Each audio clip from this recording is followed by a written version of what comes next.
One interesting moment is the 1900 exhibition that Du Bois put together. The idea of the exhibition was to show progress after the failures of Reconstruction. But to go from slave to free, that is your accomplishment. To be a person, to be self-possessed, rather than being possessed. Tanner is the first African American to achieve international status as a painter, as an artist. I often quote James Baldwin, who said that when Americans come to Paris, they discover the terms by which they want to define themselves. And that was truly the case with Tanner. I think for African American soldiers going into the war, the first thing to emphasize is just what an extraordinary experience this was for them.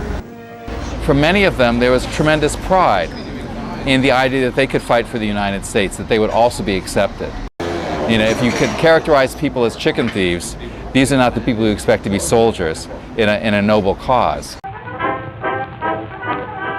Who knew that James Reese Europe would visit Europe and create a revolution?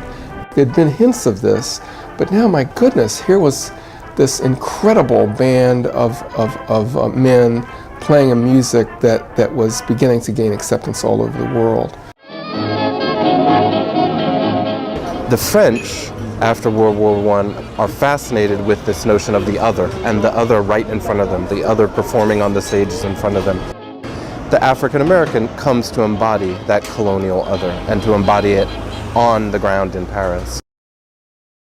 I guess of all the African American artists of the 20s and 30s, the one artist who is most identified in my mind with Paris is Lois Mailou Jones. One of my all-time favorite paintings by her is Les Fétiches, a painting that was done in the end of the 1930s, around 1938. And it's a work that incorporates kind of ideas of primitivism, ideas of cubism, theories of self-identity as an African American in France. And to me, it's one of the most important works of that era.